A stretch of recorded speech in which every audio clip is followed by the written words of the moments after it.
فلسطین کی آزادی کا مشن، یہودیوں کو قدم قدم پر دھول چٹانے والا، اکیلا ہی عالم کفر سے ٹکرانے کا حوصلہ رکھنے والا، پاک دھرتی کا ایک عظیم مجاہد، کفر پر لاوے کی طرح برسنے والے اس مجاہد کی طویل داستان سننے کے لیے چینل کو سبسکرائب کیجئے اور ویڈیو کو لائک کیجئے۔ سارے انتظامات مکمل تھے اور اب صرف قزاقوں کی آمد کا انتظار تھا۔ ہم سب بے چینی سے قزاقوں کی آمد کے منتظر تھے۔ کیا یہ ممکن ہے کہ قزاق مقررہ وقت پر آنے کے بجائے کسی اور وقت آئیں؟ میں نے سردار سے پوچھا، یعنی آج کے بجائے وہ کل یا کسی اور دن آئیں؟ یوں تو سبھی کچھ ممکن ہے، مگر یہ امکان کم ہی ہے کہ وہ آج نہ آئیں۔ سردار بولا، وہ آئیں گے اور اس ارادے سے آئیں گے کہ اگر ان کا مطالبہ پورا نہ ہوا تو ہمیں تہس نہس کر ڈالیں گے۔ کہیں ایسا نہ ہو کہ وہ اندھیرا پھیلنے کے بعد آئیں۔ میں نے تشویش سے کہا، اگر ایسا ہوا تو ہمارے لیے خاصی دشواریاں پیدا ہو جائیں گی۔ یہ امکان بھی نہیں ہے، سردار نے جواب دیا۔ وہ روشنی میں ہی آئیں گے، ان کے سانو گمان میں بھی نہیں ہوگا کہ ہم ان کا مقابلہ کرنے کی کوشش کریں گے، اس لیے وہ دھڑلے سے آئیں گے۔ مرجانہ کہہ رہی تھی کہ وہ ریگستان میں قزاقوں کے لیے کوئی عمل کرنے جاتی تھی۔ میں نے سردار سے پوچھا، ہاں، بستی کے متوا نے ایک عمل بتایا تھا اور مرجانہ نے عمل پر آمادگی کا اظہار کر کے سردار کی بیٹی ہونے کا حق ادا کر دیا۔ کیا آپ عملیات پر یقین رکھتے ہیں سردار محترم؟ میں نے پوچھا۔ میں عملیات کا ماہر تو ہوں نہیں کہ اس سلسلے میں کوئی رائے پیش کر سکوں، لیکن میں ایسے تمام عملیات پر کامل یقین رکھتا ہوں جن میں خدا کے سامنے اپنی عاجزی کا اظہار کر کے اس سے مدد طلب کرتے ہیں۔ قزاقوں کے لیے مرجانہ نے جو عمل کیا، اس کا کوئی نتیجہ سامنے آیا؟ ممکن ہے میں یہ بات قبل از وقت کہہ رہا ہوں، مگر میرے خیال میں خدا نے اسی عمل کے نتیجے میں تمہیں ہمارے لیے فرشتہ رحمت بنا کر بھیجا ہے۔ یہ تمہارے ہی قدموں کا اعجاز ہے کہ اس وقت ساری بستی قزاقوں کا مقابلہ کرنے کے لیے تیار ہو گئی ہے، ورنہ یہ بات چند گھنٹے قبل تک ہمارے وہم و گمان میں بھی نہیں تھی کہ ہم جیسے بے سر و سامان لوگ ان مسلح درندوں کے مقابل آ جائیں گے۔ آپ کی بات اس لحاظ سے قبل از وقت ہے کہ ہم اس مقابلے کے انجام کے بارے میں ابھی کچھ نہیں کہہ سکتے۔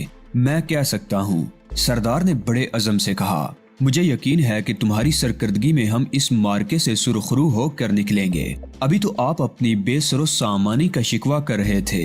میں نے حیران ہو کر کہا، اور پل بھر میں اتنے اعتماد سے اپنی فتح کی پیشین گوئی بھی کرنے لگے۔ جنگیں سامان کی یا عددی برتری کی بنیاد پر کبھی نہیں جیتی جاتی۔ سردار مدبرانہ انداز میں بولا، مقابلے جیتنے کے لیے جذبے کی ضرورت ہوتی ہے جو تم نے ان لوگوں میں پھونک دیا ہے، اسی لیے میں اتنا پر اعتماد ہو گیا ہوں۔ ان لوگوں کا جوش اور ولولہ دیکھ کر مجھے یقین ہو چلا ہے کہ ہم قزاقوں کو شکست فاش سے دوچار کر دیں گے۔ خدا کرے ایسا ہی ہو، میں نے خلوص دل سے کہا۔ دفعتاً ہمیں ان تینوں افراد میں سے ایک کی آواز سنائی دی جنہیں قزاقوں کی آمد کی اطلاع دینے پر متعین کیا گیا تھا۔ وہ چیخ چیخ کر بتا رہا تھا کہ اس نے صحرا میں ریت کے بادل اٹھتے دیکھے ہیں۔ میں نے گھڑی کی طرف دیکھا، 4:30 بج چکے تھے۔ گویا قزاقوں کی آمد کے وقت کا جو اندازہ ہم نے لگایا تھا، یہ وہی وقت تھا۔ تمام لوگ اپنی اپنی جگہوں پر پہنچ جائیں، میں نے بلند آواز میں کہا۔ میرا جملہ مکمل ہوتے ہی 9 مسلح افراد دوڑتے ہوئے اپنے اپنے مورچوں کی طرف بڑھ گئے۔ چند ہی لمحوں بعد وہ تینوں افراد جو قزاقوں کی آمد کی اطلاع دینے پر مامور تھے، دوڑتے ہوئے ہماری طرف آئے۔ میں نے انہیں دیکھا ہے، ان میں سے ایک ہجانی انداز میں کہہ رہا تھا، وہ اس طرف سے آ رہے ہیں۔ اس نے ہاتھ اٹھا کر نخلستان کے سامنے والے حصے کی طرف اشارہ کیا۔ پہلے خود کو معمول پر لے آؤ، میں نے اس سے کہا، اس کے بعد ہمیں کچھ بتانا۔ میری بات سننے کے بعد وہ چند لمحوں کے لیے کھڑا گہری گہری سانسیں لیتا رہا، پھر سنبھل سنبھل کر بولا، میں نے صحرا میں اس جانب گرد کے بادل اڑتے دیکھے ہیں۔ اس نے کہا، گویا تم نے قزاقوں کو نہیں دیکھا؟ میں نے اس سے پوچھا۔ نہیں، اس نے کہا، ریگستان میں اونٹوں کے دوڑنے سے ریت کے جو بادل اڑتے ہیں ان میں کچھ بھی نظر نہیں آ سکتا۔ کیا تم اندازے سے یہ بات بتا سکتے ہو کہ اس طرف آنے والوں کی تعداد کیا ہوگی؟ میں یقین سے تو کچھ نہیں کہہ سکتا، لیکن جس حساب سے ریت اڑ رہی تھی اس سے اندازہ ہوتا ہے کہ بہت سے اونٹ سفر کر رہے ہیں۔ تم نے تصدیق کیے بغیر قزاقوں کی آمد کا اعلان کر دیا۔ ممکن ہے وہ قزاق نہ ہو، کوئی قافلہ اس طرف آ رہا ہو۔ سردار نے اس شخص سے کہا اگر وہ قزاق نہ ہوئے تب بھی کوئی فرق نہیں پڑے گا۔ میں نے سردار سے کہا احتیاط کا تقاضا یہی تھا کہ ہم پہلے سے خود کو ہر قسم کے حالات کے لیے تیار رکھیں۔ اگر وہ قزاق نہ ہوئے تو ہماری صحت پر کوئی اثر نہیں پڑے گا۔ پھر میں دوبارہ اس شخص کی طرف متوجہ ہوا۔ کچھ اندازہ ہے کہ وہ لوگ کتنی دیر میں یہاں تک پہنچ جائیں گے؟ میرے اندازے کے مطابق انہیں یہاں تک پہنچنے میں 15 منٹ تو ضرور لگ جائیں گے۔ بس تو ہمیں تیزی سے اپنا کام شروع کر دینا چاہیے۔ میں نے سردار سے کہا بستی کے تمام لوگ اس طرح اپنے معمولات سر انجام دینے میں مصروف ہو جائیں کہ قزاقوں کو پہلی نظر میں بستی کے اندر کسی غیر معمولی صورتحال کا اندازہ نہ ہونے پائے، لیکن ساتھ ہی یہ ہدایت بھی جاری کر دیں کہ نخلستان میں قزاقوں کے داخل ہونے پر بستی کے لوگوں میں ویسی ہی کھلبلی مچنی چاہیے جیسی کہ عام حالات میں مچتی ہے۔ بستی کے کسی بھی شخص کے رویے سے کوئی غیر معمولی بات ظاہر نہ ہو۔ ہر شخص کا رویہ وہی ہو جو عام حالات میں ایسے مواقع پر ہوا کرتا ہے۔ تمہارے کہنے پر یہ باتیں بستی کے لوگوں کو پہلے بھی بتائی جا چکی ہیں۔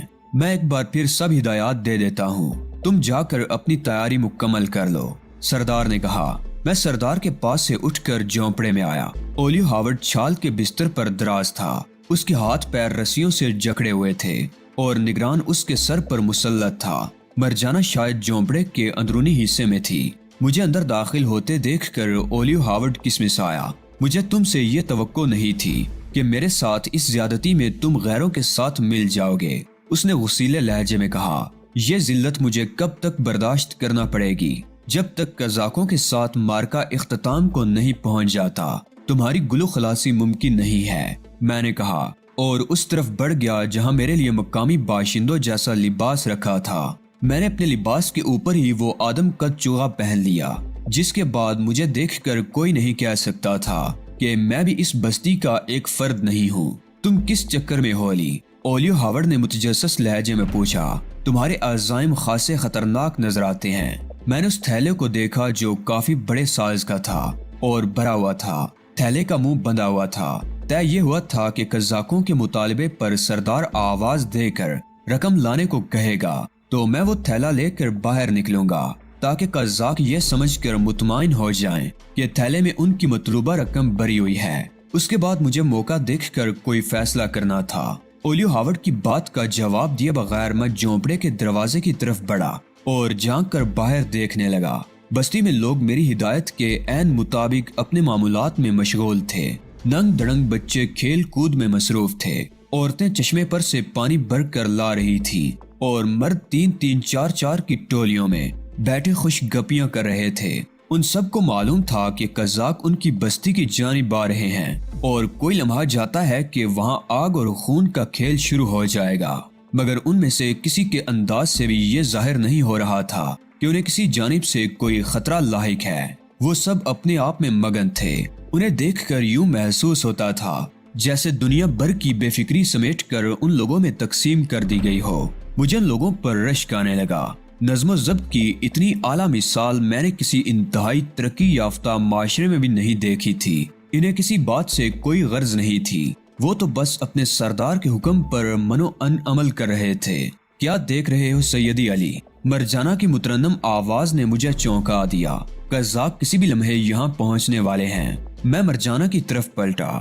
میں انہی کی آمد کا منتظر ہوں سیدہ مرجانہ، میں نے کہا، اور مجھے یقین ہے کہ انتظار کی یہ گھڑیاں جلد ہی ختم ہونے والی ہیں۔ تم نے ان کی استقبال کی تیاریاں تو مکمل کر لی ہیں۔ مرجانہ نے میرے بدلے ہوئے حلیوں کو ستائشی نظروں سے دیکھا۔ انہیں پتہ بھی نہیں چلے گا کہ تم ہم میں سے نہیں ہو۔ یہی چیز بنیادی اہمیت کی حامل ہے سیدہ مرجانہ، میں سنجیدگی سے بولا۔ اگر انہیں میرے اجنبی ہونے کا قبل از وقت احساس ہو گیا تو پورا کھیل بگڑ جائے گا، لیکن تم نے ایک بات نظر انداز کر دی سیدی علی، تمہاری زبان اور لہجہ ہم سے بہت مختلف ہے۔ اگر ان کے سامنے کچھ بولنا پڑ گیا تو تمہاری شخصیت چھپی نہیں رہ سکے گی۔ یہ کون سی بڑی بات ہے سیدہ مرجانہ؟ میں نے اسی کے سے لہجے میں جواب دیا۔ اگر میں ذرا سی کوشش کروں تو بالکل آپ لوگوں کی طرح بول سکتا ہوں۔ مرجانہ نے متخیر آمیز نظروں سے مجھے گورا۔ اولیو ہاورڈ کا نگران بھی چونک کر مجھے دیکھنے لگا۔ کمال ہے سیدی علی، مرجانہ نے حیران ہو کر کہا، تمہارا لہجہ اور انداز بالکل ویسا ہی ہے جیسا ہم لوگوں کا ہے۔ تم نے تو مجھے بھی حیران کر دیا، اولیو ہاورڈ کا نگراں بولا۔ ہماری بولی اتنی مختلف ہے کہ عام لوگوں کے لیے اس کا سمجھنا ہی مشکل ہوتا ہے، اور تم نے اتنی جلدی اس بولی کی نقل بھی کر لی، اور وہ بھی اس طرح کہ کوئی تمہیں شناخت نہیں کر سکتا۔ کیا تم پہلے بھی یہاں آ چکے ہو؟ نہیں، میں پہلی بار یہاں آیا ہوں، اور میں نے آج سے قبل ایسی زبان بھی نہیں سنی۔ میں یقین نہیں کر سکتا، اولیو ہاورڈ کی نگران نے بے یقینی سے کہا۔ ہمارے انداز میں بولنا مذاق نہیں ہے، اتنا حیران ہونے کی ضرورت نہیں ہے سروان، مرجانہ نے اس سے کہا۔ بابا نے علی پر اعتبار کیا ہے تو یقیناً علی غیر معمولی خوبیوں کا حامل ہوگا۔ ٹھیک کہہ رہی ہو مرجانہ، سروان نے طویل سانس لے کر کہا۔ ابو الحسن کی مردم شناسی پر شبہ نہیں کیا جا سکتا۔ اب تو مجھے ڈرنے کی ضرورت نہیں رہی، میں نے مسکرا کر مرجانہ سے کہا۔ میں قزاقوں سے بلا جھجک بات کر سکوں گا نا؟ ہاں، تم بے خوف و خطر ان سے بات کر سکتے ہو۔ تمہارے لہجے کا رچاؤ سن کر یوں محسوس ہوتا ہے جیسے تم نے بچپن سے اب تک کا عرصہ یہیں بسر کیا ہو۔ میرے ساتھ تمہارا رویہ بہت خراب ہے علی، اولیو ہاورڈ نے ہانک لگائی۔ اب اگر میں نے کوئی جوابی کارروائی کی تو تم مجھ سے شکوہ مت کرنا۔ میں نے اولیو ہاورڈ کو خشمگین نظروں سے گورا۔ میرا ذہن بہت الجھا ہوا ہے اولیو ہاورڈ، اور جہاں تک تمہارے ساتھ میرے رویے کا تعلق ہے تو میں وثوق سے کہہ سکتا ہوں کہ میرا رویہ تمہارے ساتھ غیر معمولی طور پر اچھا رہا ہے۔ اس کے باوجود تمہیں مجھ سے کوئی شکایت ہے تو میں مجبور ہوں تمہاری شکایت دور کرنا میرے بس سے باہر ہے۔ تم شاید اس بات پر اکڑ رہے ہو کہ میرے ہاتھ پیر بندھے ہوئے ہیں اور میں بالکل بے بس ہوں، اولیو ہاورڈ نے غصیلے لہجے میں کہا۔ میں کسی بات پر نہیں اکڑ رہا ہوں اولیو ہاورڈ، اس وقت تو میرا ذہن صرف قزاقوں سے نمٹنے کی تدبیر سوچنے میں مصروف ہے۔ نہیں، تم مجھے بے بس سمجھ رہے ہو، اسی لیے میری طرف سے بے رخی برت رہے ہو۔ تمہیں میری باتوں کا جواب تک دینا گوارا نہیں رہا۔ تم اپنے ہونٹ بند نہیں رکھ سکتے، میں نے جھنجھلا کر کہا۔ مستقل بک بک کیے جا رہے ہو۔ میرا نام اولیو ہاورڈ ہے علی، اولیو ہاورڈ، اولیو ہاورڈ نے ہونٹ بیچ کر کہا، اور تم میری صلاحیتوں سے بہت اچھی طرح واقف ہو۔ اس کے منہ میں کوئی کپڑا ٹھونس کر اس کا منہ سختی سے بند کر دو، میں نے جلا کر سروان سے کہا۔ کیا بات ہوگی سیدی علی؟ مرجانہ نے متخیرانہ لہجے میں پوچھا۔ تم خاصے غصے میں دکھائی دے رہے ہو، کیا یہ ممکن نہیں کہ تم کچھ دیر کے لیے اندر چلی جاؤ؟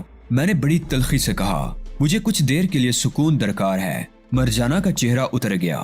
مجھے افسوس ہے سیدی، اس نے بجھے ہوئے انداز میں کہا۔ تمہیں واقعی یکسوئی درکار ہوگی، مجھے پہلے ہی سمجھ لینا چاہیے تھا۔ وہ مڑی اور بوجھل قدموں سے واپس ہو گئی۔ سروان ایک کپڑا لیے اولیو ہاورڈ کی طرف بڑھ رہا تھا۔ اولیو ہاورڈ اس کے ارادے سے آگاہ ہو گیا۔ اسے روکو علی، اولیو ہاورڈ داڑا۔ اگر اس نے میرے منہ میں کپڑا ٹھونسا تو اچھا نہیں ہوگا۔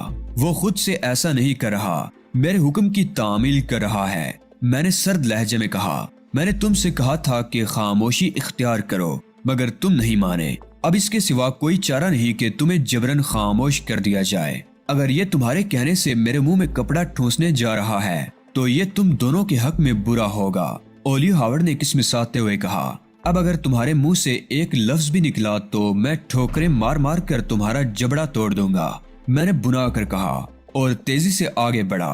اولیو ہاورڈ کو غالباً اندازہ ہو گیا تھا کہ جو کچھ میں نے کہا ہے اس پر عمل بھی کر گزروں گا، لہٰذا اس نے سروان کے خلاف اپنی جدوجہد ترک کر دی اور سروان نے اس کے منہ میں کپڑا ٹھونس دیا۔